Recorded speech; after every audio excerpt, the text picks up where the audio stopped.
안녕하세요. 네, 오늘 읽어볼 책은 언바운드라는 책입니다. 부제로는 게임의 룰을 바꾸는 사람들의 성장 법칙. 지은이는 조용민 님입니다. 본문으로 들어가겠습니다. 다가온 미래, 새로운 생각으로 무장하라.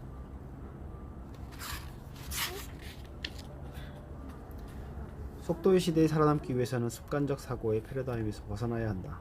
변화의 속도에 생각의 속도를 맞추고 변화의 폭에 생각의 깊이를 더하라. 변화의 최전선에서 어떻게 성장할 것인가? 속도의 시대의 가장 중요한 경쟁력. 흔히 우리가 살아가는 디지털 경쟁 시대를 속도의 시대라 일컫는다. 무수한 데이터, 정보, 지식이 초연결되어 초고속으로 확산되고 있고 우리는 그만큼 더 빠르게 판단하고 행동해야 하는 세상에 살게 되었다. 특히 2020년 전 세계를 강타한 코로나19 팬데믹으로 인해 디지털 기술 혁신은 급물살을 탔고 우리는 삶의 거의 모든 영역에서 전례 없는 변화와 함께 커다란 도전을 맞이하게 되었다. 미국 IT 기업 델 테크놀로지스가 전 세계 기업을 대상으로 실시한 디지털 혁신 현황 조사에 따르면 코로나19로 인한 기술 혁신 속도가 기하급수적으로 빨라지고 있다. 기존에는 몇 년씩 소요되던 디지털 전환이 불과 몇 개월 만에 이루어지고 있는 것이다. 마이크로소프트 CEO 사티아 나델라는 2020년 연례 컨퍼런스에서 2년 걸릴 디지털 전환이 2개월 만에 이루어졌다고 언급하기도 했다. 문제는 이러한 급격한 변화를 받아들이고 적응하며 더 나아가 자신의 성장과 연결하는 것이 결코 쉬운 일이 아니란 점이다. 인간이 지닌 인지체계의 특성으로 인해 우리는 스스로 의식적인 노력을 기울이지 않으면 너무나 쉽게 습관적 사고의 패러다임에 갇혀버리는 경향이 있다. 습관적 사고의 패러다임에 갇혀버리면 어떤 변화를 감지했을 때 이를 새로운 기회가 아닌 귀찮고 불편한 일로 받아들여 회피하게 된다. 1900년의 뉴욕 5번가를 살펴보자. 지금도 그렇지만 1900년의 뉴욕 5번가는 세계 경제와 문화의 중심가였고 끊임없이 신기술이 등장하며 빠르게 변화하는 곳이었다. 특히 산업 발전의 기반이 되는 교통기술에 많은 연구와 실험이 이루어졌는데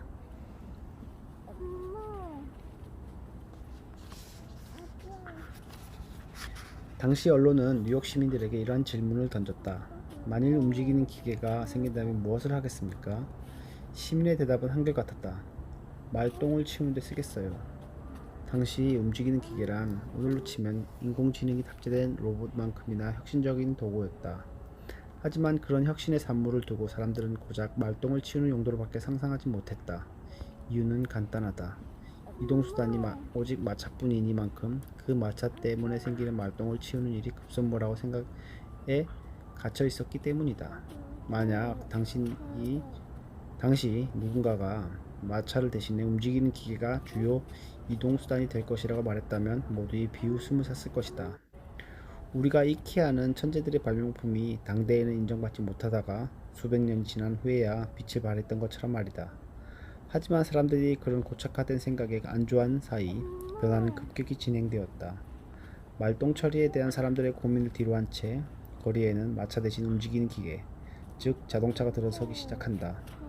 다음의 사진에서 보듯 1900년에 뉴욕 5번가를 가득 채운 것은 마차들이고 자동차는 단 한 대뿐이다. 하지만 불과 10년 후인 1910년에는 마차와 자동차가 절반씩 들어섰고 3년 후인 1913년에는 완전히 역전돼 마차가 사라진 거리를 자동차가 점령하게 된다. 마차의 절반이 자동차로 대체되는 데는 10년이 걸렸지만 나머지 절반까지 자동차가 차지하는 데는 3년밖에 걸리지 않았다. 사람들이 습관적 사고의 패러다임에 갇혀있는 동안 기술 발전과 환경 변화의 반감기는 계속해서 빨라졌던 것이다. 이렇게 가속화된 변화의 속도를 놓고 볼 때 앞으로 우리 생활의 전기 자동차나 자율주행 자동차가 얼마나 빠르고 깊숙하게 들어설지는 굳이 설명할 필요가 없다. 자율주행 시대를 준비하는 기업과 그렇지 못한 기업이 있다면 앞으로 두 기업의 격차는 도저히 따라잡을 수 없는 수준으로 크게 벌어질 것이다. 모든 것이 빠르게 변화하는 속도의 시대에 살아남으려면 그간 내 삶을 지탱해왔던 고정관념을 버리고 새로운 변화의 흐름에 올라타야 한다. 이때 가장 중요한 것은 내가 가진 사고의 틀을 한자리에 고정해두지 말고 계속 업그레이드해야 한다는 점이다. 마치 살아 움직이며 진화해가는 생명체를 다루듯이 말이다. 변화의 속도에 생각의 속도를 맞추는 것 못지않게 생각의 깊이를 더해가는 훈련 또한 중요하다. 생각의 깊이를 더하려면 무엇보다 다양한 관점에서 문제를 바라볼 수 있어야 한다. 그리고 문제의 근원에 충분히 접근할 수 있을 만큼 몇 번이고 다시 질문을 던지면서 고민의 내용을 숙성시켜야 한다. 더 구체적인 내용은 앞으로 차근차근 살펴볼 테지만 우선은 사고의 틀을 업그레이드하고 생각의 깊이를 더하는 것이 속도의 시대에 살아남기 위한 가장 중요한 경쟁력이라 점을 말하고 싶다. 지금 당신이 고민해야 하는 문제. 지금 우리는 스마트폰과 인터넷이 없는 환경을 경험해 본 적이 없는 아이들과 함께 살고 있다. 디지털 세계에서 이 아이들은 과거 그 어느 때보다 또 찾을 수 없었던 새로운 종족이다. 이 아이들에게 스마트폰 화면의 통화 버튼을 보여주면서 어떤 모양인지 물으면 수화기가 아니라 사람의 귀라고 대답한다. 애초에 일반 전화기를 본 적이 없기에 수화기라는 단어 자체를 모를 뿐더러 버튼의 모양새를 보고 직관적으로 사람의 귀를 연상하는 것이다. 우리가 투지폰이라 부르는 모바일폰을 사용하기 시작한 것은 1993년이다. 이후 3G 시대가 되어 인터넷을 사용할 수 있는 스마트폰이 등장했는데 이때가 2000년이다. 머지않아 모바일폰을 통신수단으로만 인식한 사람도 사라질 것이다. 모바일폰은 이미 우리 삶에서 사진이나 영상을 보고 정보를 검색하는 등 데이터 디바이스로 자리 잡은 지 오래다. 어디 그뿐일까? 최근 입사 초년생 중 일부는 업무 중에 키보드를 거의 사용하지 않는다. 아마 2-3년 후에는 많은 사무실에서 키보드가 사라질 것이다. 컴퓨터를 비롯한 디지털 기기가 사람의 말을 알아듣고 실행토록 하는 음성 인식 기술이 빠르게 발전하고 있기 때문이다. 쉬운 예로 엑셀 파일에 일일이 함수를 입력하는 대신 전체의 합과 평균을 내서 각 추이를 그래프로 그려줘 라고 말하면 컴퓨터가 알아서 작업을 실행하는 기능이 실제로 구현되고 있다. 우리는 이제 4차 산업혁명을 이끄는 동력, 즉 인공지능, 머신러닝, 사물인터넷, IoT, 5G 이동통신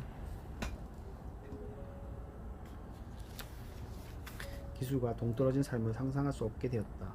이런 상황에서 앞으로 어떤 직업을 가져야 할지 고민하는 건 당연하다. 어느 자담회에서도 함께 이야기를 나누던 교수님으로부터 이런 이야기를 들었다. 4차 산업혁명 시대가 무르익을수록 많은 직업이 사라질 것입니다. 그러니 자녀들에게는 어떤 같은 새로운 직업을 갖게 하세요. 하지만 나는 의문이 들었다. 4차 산업혁명이 가속화되고 있는 요즘 이미 세상은 매일 빠르게 새로운 트렌드가 생겨나고 있고 변화의 양상도 예측이 불가능할 만큼 다양해지고 있다. 이런 현실에서 앞으로 어떤 직업이 전도유명할지 단언하는 것이 과연 의미가 있을까? 단언컨대 변화를 추론하는 것보다 중요한 건 어떤 변화에도 적응할 수 있는 힘과 역량을 키우는 것이다. 포스코 경영연구원에서 작성한 보고서 미래 생존력 적응 우위가 결정한다에 따르면 오늘날과 같은 속도의 시대에 기업의 생존력을 결정하는 핵심 변수는 바로 적응 우위다. 적응 우위는 말 그대로 변화를 잘 받아들여 성장을 위한 원동력을 삼을 수 있는 능력인데 기업뿐 아니라 개인에게도 반드시 필요하다. 단 변화에 적응한다는 것은 주어진 환경에 익숙해지는 것으로 오해해서는 안 된다. 변화에 적응한다는 것은 변화의 의미와 영향력을 정확하게 해석하고 이 해석에 근거해서 올바른 의사결정을 내린다는 얘기다. 개인의 삶과 결부에 설명하자면 변화의 흐름을 주도하는 기술들을 자신이 일하는 분야에 접목해 새로운 가치를 창출해내는 역량을 갖춰야 한다는 것이다. 누군가는 이렇게 반문할지 모른다. 저는 트렌드나 혁신과는 아무 상관없는 일을 하고 있는데 그래도 최신 기술의 동향을 알아야 합니까? 당연히 알아야 한다. 내가 하는 일이 새로운 기술과 상관이 있는지 없는지를 판단하려는 것 자체가 매우 위험한 관점이다. 어떤 분야든 새로운 기술을 접목할 줄 모르는 사람은 새로운 가치를 만들어내기가 어렵다. 기술을 아는 사람의 산출물과 모르는 사람의 산출물은 같은 세상에서 비교할 수 없을 만큼 현격한 차이가 난다는 것을 나는 지금도 매일 확인하고 있다. 어떤 이는 또 새로운 기술의 등장이 정신적 가치나 인문적 가치와는 거리가 멀다고 반론을 펴기도 한다. 하지만 오히려 기술들을 어떻게 활용하느냐에 따라 우리가 추구하는 인문적 가치는 물론 삶의 질까지 한층 더 높은 차원으로 올려놓을 수 있다. 기술은 사람의 생명을 연장하는 의술이 더 정교해지도록 지원하고 아름다운 음악을 더 편리하게 감상하도록 새로운 음의 향기기를 만들어주며 나아가 예술적인 영감을 얻는 데 필요한 풍부한 재료를 제공해주니 말이다. 인류의 발전에 꼭 필요한 의사결정을 빠르고 합리적으로 내리는 데에도 결정적인 도움을 준다. 여기서 나는 4차 산업혁명 기술에 대한 맹목적 믿음을 강조하려는 게 아니다. 미래에 대한 두려움을 부추기려는 건 더더욱 아니다. 나는 다만 우리가 궁금해야 할 문제는 어떤 직업이 사라지고 어떤 직업이 인기를 얻을까가 아니라는 말을 하고 싶다. 우리가 진정으로 고민해야 할 문제는 눈앞에 펼쳐진 최신 기술들을 어떻게 내 일에 활용할 것인가. 이 고민에 답할 수 있을 때 우리는 비로소 차별화된 경쟁력과 적응 의의를 가질 수 있게 된다. 새로운 기술을 나의 일에 연결하기. 하루도 빠짐없이 새로운 기술에 대한 정보들을 분석하고 관련 산업 동향을 업데이트하는 일은 내가 맡은 중요한 업무 중 하나다. 그런데 나는 여기에 더해 이를 구글의 비즈니스 파트너들에게 어떻게 전달할지 고민한다. 이때 내 고민은 기술 자체가 아니라 그 기술을 어떻게 업무와 비즈니스에 연결할 것인가에 방점이 찍힌다. 모든 최신 트렌드를 놓치지 않는 것보다 새롭게 개발된 기술들을 어떻게 창의적으로 적용해 가시적인 성과물을 도출해낼 것인지가 더 중요하기 때문이다. 인공지능이나 사물인터넷은 지금도 계속 진화하고 있는 기술이며 이미 우리 일상 곳곳에 스며들어 여러 가지 변화를 만들어내고 있다. 집 밖에서 가스레인지 밸브를 잠그거나 원하는 시간에 안방 커튼을 치고 걷는 것, 외출해서 돌아올 때 미리 냉난방 시스템을 작동시켜 최적의 실내 온도를 유지하는 건 더 이상 신기한 일이 아니다. 인공지능 시스템이 더 많은 데이터를 실시간으로 수집 분석할 수 있는 5G 시대가 본격화된 만큼 우리의 생활 환경은 이보다 훨씬 더 똑똑해질 것이다. 그렇다면 이렇게 빠르게 발전하는 기술을 업무와 비즈니스에 접목해 나만의 경쟁력을 만들려면 어떻게 해야 할까? 2년 전 디지털 기술의 변화상을 주제로 한 컨퍼런스에서 발표를 맡은 적이 있다. 신기술의 현재와 미래를 조망하고 향후 대응 방안을 전문가들과 함께 모색해보자는 취지로 마련된 자리였다. 그때 나는 본격적인 발표에 앞서 컨퍼런스 참석자들에게 질문 하나 던졌다. 여러분 혹시 300년 전에 세상을 떠난 루이 14세의 실제 목소리를 듣고 싶지 않습니까? 그게 가능할까요? 곧이어 연단의 대형 스크린에는 내가 준비한 자료 영상이 펼쳐졌다. 프랑스 역사상 가장 유명한 전제군주로 꼽히는 루이 14세가 신하들에게 명령하는 장면이었다. 진짜 루이 14세는 아니지만 루이 14세의 목소리와 가장 비슷할 것으로 추정되는 음성이 스크린에서 흘러나오는 순간 참석자들 입에서 탄성이 터져나왔다. 당시 컨퍼런스 참석자들이 들었던 루이 14세의 음성은 프랑스 방송사 카날 플러스가 드라마 베르사유의 홍보를 위해 구글의 음성 합성 기술로 재현해낸 것이다. 이 기술은 구글의 인공지능 시스템에 기반해 새로 완성된 것으로 구글은 탄생부터 죽음에 이르기까지 매일 기록된 루이 14세의 신체 상태와 진료 기록을 토대로 그의 육성을 재현해낼 수 있었다. 방송사 홍보팀은 우연히 참석한 구글 컨퍼런스에서 데이터만으로 특정인의 목소리를 똑같이 재현하는 기술이 있다는 것을 발견하고는 이런 아이디어를 도출해내는 것이다. 나는 이미 300년 전에 세상을 떠난 사람의 목소리를 재현해낸 구글의 인공지능 시스템도 훌륭하지만 자기 분야와 연계성이 없어 보이는 기술을 드라마 홍보에 활용한 방송사 홍보팀의 창의성이 더 대단하다고 생각한다. 나는 미술관 큐레이터들을 대상으로 한 강의에서도 이 이야기를 한 적이 있다. 당시 그 미술관은 세종대왕 즉위 600돌 특별기획전을 준비하고 있었다. 내 강의를 듣고 어떤 사람은 이렇게 생각했을 수도 있다. 세종대왕 목소리를 재현해서 프로모션을 해볼 수도 있겠다. 수백 개의 미술전 포스터를 거는 것보다 훨씬 효과적이겠는데? 하지만 어떤 사람은 루이 14세의 목소리를 재현해낸 것을 신기해하는 데서만 그치고 말았을지도 모른다. 스티브 잡스는 1996년 와이어드와의 인터뷰에서 이렇게 말했다. 창조란 여러 가지 요소를 하나로 연결하는 것이다. 창의력은 그들이 경험했던 것들을 새로운 것으로 연결할 수 있을 때 생겨난다. 그렇다. 핵심은 바로 연결이다. 어느 분야에 속해 있든 기술과 자원, 아이디어를 얼마나 창의적으로 연결하느냐에 따라 우리가 만들어내는 산출물의 가치는 확연히 달라진다. 도구와 자원 똑똑하게 활용하기. 이제 IT 산업을 따로 분류해 지칭하는 것은 큰 의미가 없다. 이미 모든 산업과 비즈니스에서 디지털 전환이 일반화되고 있기 때문이다. 한때 IT와는 전혀 관계가 없는 것으로 여겨졌던 농업 분야에서조차 디지털 전환이 가속화되고 있다. IT는 더 이상 하나의 산업으로 분류되는 것이 아니라 모든 산업에서 필수적인 도구로 받아들여야 한다.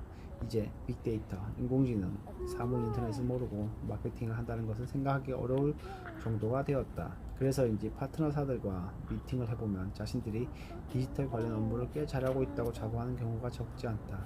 하지만 실상을 자세히 들여다보면 스스로 자부하는 만큼 충분히 잘하고 있는 기업이 그리 많은 것 같지는 않다. 특히 사용자의 관점에서 얼마나 고민했는가, 얼마나 사용자 친환적으로 접근했는가를 기준으로 보면 한 번 더 고민했다면 어땠을까 하는 생각이 드는 상황이 꽤 있다. 얼마 전 나는 급히 신용카드 사용 대금을 사전 결제해야 할 일이 있었다.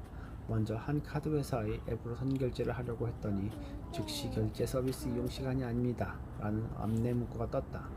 앱에 접속한 시간은 밤 12시 30분쯤이었다. 혹시나 싶어 다른 카드 회사의 앱에도 접속해 봤다.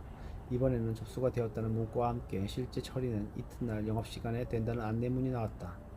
어떤 앱이 사용자 친화적이라고 할 수 있을까? 어떤 앱이 더 높은 소비자 가치를 실현하고 있을까? 앱 스코어링을 해본다면 후자의 앱이 전자의 앱보다 30점가량 높게 나올 것이다. 여기에서 짚어봐야 할 점은 두 앱의 실제 기능은 132가지로 똑같다는 사실이다. 차이가 있다면 후자의 경우 공급자 시각에서 벗어나 소비자 불편을 덜어주려는 접근 방식을 갖추었다는 것뿐이었다. 같은 도구를 다른 관점에서 활용함으로써 소비자에게 더 유용한 가치를 구현해낸 것이다. 도구도 중요하지만 자신이 이미 갖고 있는 자원을 어떻게 활용할 것인가 하는 점도 중요하다. 유형의 자산뿐 아니라 자신의 경험이나 노하우, 아이디어 등 보이지 않는 자산도 소중한 자원이다. 또한 자신이 일하고 있는 직장, 맡은 업무, 함께 일하는 동료들도 자원이라는 개념 안에 포함된다. 아무리 재료가 많고 아이디어가 풍부해도 이 모든 자원을 활용해 실질적인 산출물을 만들어내지 못하면 무용지물이다. 속도의 시대, 4차 산업혁명 시대의 기술과 자원은 생존 키트이자 성장 키트다. 그리고 이 키트를 가득 채워야 할 것은 화려한 스펙이나 자격증이 아니다. 기술과 자원을 효율적으로 탐색하고 그때그때 현명하게 활용할 수 있는 지적 상상력이다.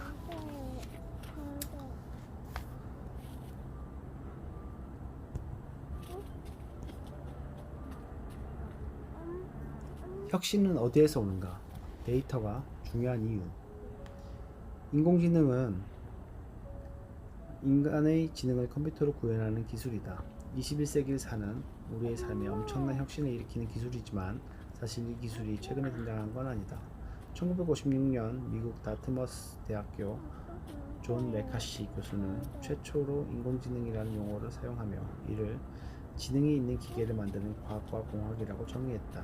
그 후 점진적으로 발전해온 인공지능은 머신러닝 기법을 통해 빠른 속도로 진화하며 4차 산업혁명 시대의 핵심 기술로서 산업 전반에 지대한 영향을 미치고 있다. 이는 머신러닝 알고리즘이 충분한 데이터를 수집하고 연산할 수 있는 환경으로 변화된 덕분이다.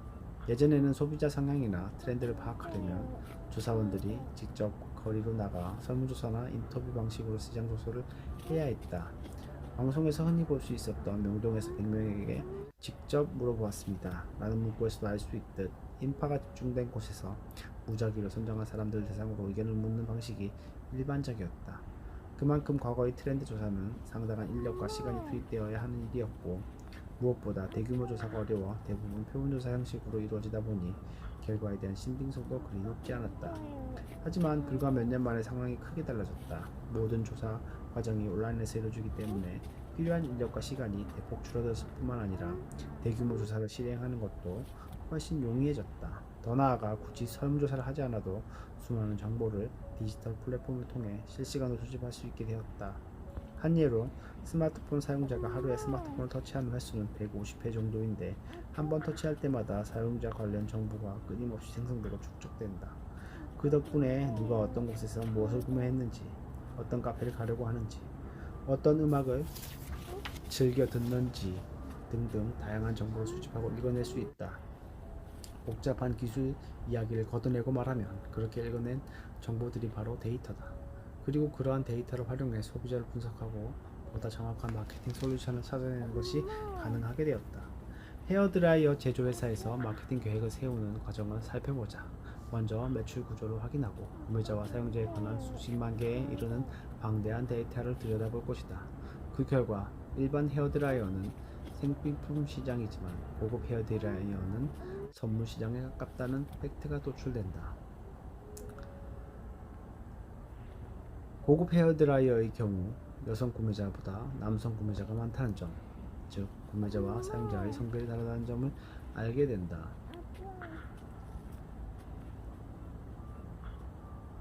이에 따라 고급 헤어드라이어를 선물용으로 직접 구매하는 남성들을 주요 타겟으로 공략하는 전략을 이끌어내게 된다. 실제로 제품 모델에 따라 $500 이상의 헤어드라이어를 선보이는 브랜드 다이슨은 이 점에 착안해 제품의 성능보다 연인을 위한 선물이라는 메시지를 부각했다.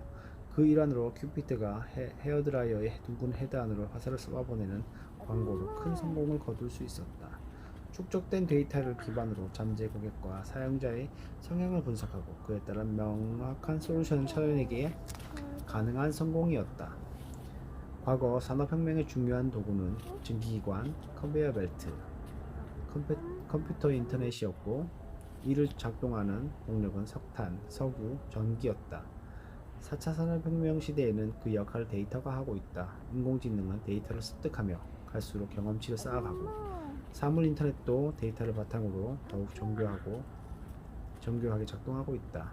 또 5G는 이 모든 것을 가능하게 이끌며 빅데이터를 얻기 위한 기반 기술이 되고 있다. 인공지능, 사물 인터넷, 5G 이 기술들은 데이터 위에서 새로운 가치를 만들어가고 다시 그 기술들을 기반으로 데이터를 생성하는 선순환 구조를 형성하고 있다. 빅데이터를 활용한 범죄 예방 시스템이 등장하는 영화 마이너리티 리포트는 2002년 상영 당시 공상과학을 소재로 한 SF 영화로 분류되었다. 물론 영화이기 때문에 현실과의 괴리가 전혀 없다고는 할 수 없지만 2054년이 배경인 이 영화에 등장하는 스마트워치와 웨어러블 컴퓨터 등은 이미 우리 눈앞에 현실로 펼쳐져 있다. 영화에서는 빅데이터를 범죄가 일어날 시간과 장소, 범죄를 저지를 사람을 예측하는 도구로 활용하지만 지금 우리는 일상생활은 물론 사회, 정치, 경제 영역에서 이루어지는 대부분 의사결정에 빅데이터를 활용하고 있다. 4차 산업혁명 시대에 들어선 지금 데이터는 더욱 권력으로 자리를 잡을 것이다. 쏟아지는 정보와 데이터를 지도적으로 해석하고 여기에서 도출한 인사이트를 활용하는 역량은 갈수록 중요해질 것이며 이러한 역량을 지닌 사람은 더 영향력 있는 일을 하게 될 것이고 더 많은 부를 창출하게 될 것이다. 그렇다면 이제 다음 질문을 생각해 볼 차례다. 우리는 어떻게 데이터에 접근하고 어떤 관점에서 데이터를 분석하며 무엇을 목적으로 활용해야 할까? 생각의 전환을 이끄는 힘, 데이터 리터러시. 우리는 수많은 데이터를 모으고 그 데이터의 상관관계를 빠른 속도로 분석해내는 기술이 작동하는 환경에서 일하고 있다. 누구나 필요한 데이터를 수집할 수 있으며 수집한 데이터에서 신호를 읽어내고 의미를 해석할 수 있다. 해석한 결과를 자신의 업무와 문제 해결에 활용할 수도 있다. 이러한 역량을 데이터 리터러시라고 하는데 이는 더 이상 전문가의 영역은 아니다. 이제 데이터 리터러시는 분야나 직책에 상관없이 모든 사람에게 필수적으로 요구되는 역량이다. 사전적 의미의 데이터 리터러시는 데이터를 읽고 그 안에 숨겨진 의미를 파악하는 데이터 해독 능력을 말하는데 나는 이것을 데이터를 넓고 깊게 보는 능력이라고 표현한다. 넓게 보는 것은 데이터의 양과 다양성을 확보하는 일, 깊게 보는 것은 데이터의 질과 신선도를 파악하는 일과 관련이 있다. 데이터 다양성과 신선도, 이 두 가지는 모두 데이터 리터러시에 필수적으로 수반되어야 할 요소다. 그렇다면 다시 질문을 던져보자. 데이터의 다양성과 신선도를 충분히 확보하려면 어떻게 해야 할까? 이것은 관점과 관련이 있다. 어떤 데이터가 주어졌을 때 앞에서만 바라보지 말고 측면에서도 바라보고 멀리서도 바라볼 수 있어야 한다. 파도를 볼 때 바닷물만 보는 것이 아니라 파도를 일으키는 바람도 볼 수 있어야 한다.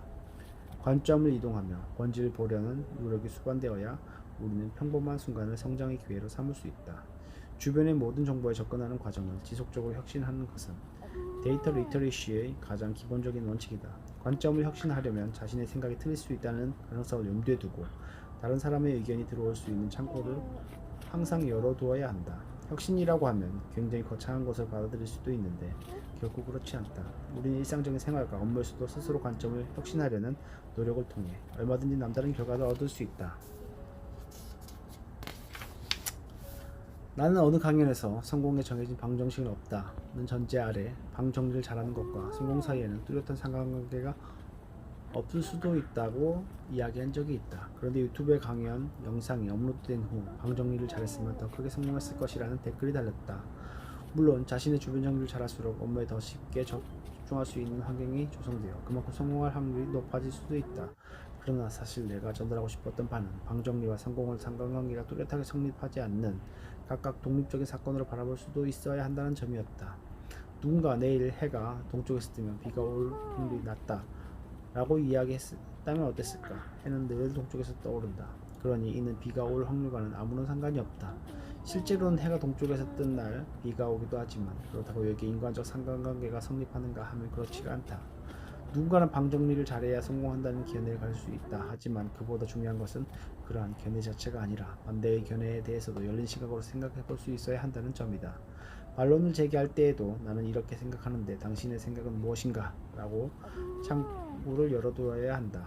그렇게 할 수 있어야만 신선한 데이터를 더 많이 모을 수 있고 이를 바탕으로 계속 배우면서 성장할 수 있다. 이와 더불어 판단의 근거로 삼는 정보가 제한된 시야를 통해 받아들인 건 아닌지도 살펴봐야 한다.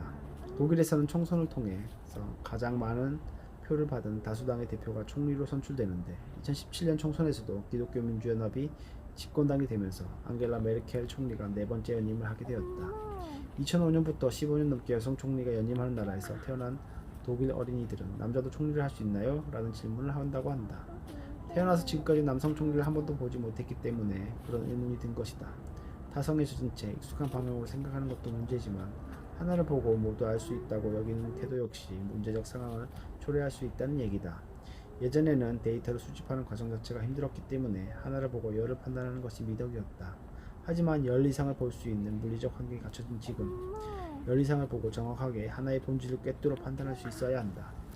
이래서 또 삶에서 계속 성장하기 위해서는 주어진 데이터를 넓고 깊게 보는, 즉 자신의 생각을 또 한 번 더 의심하고 새로운 각도에서 고민해보는 데이터 리터러시 역량을 길러야 한다.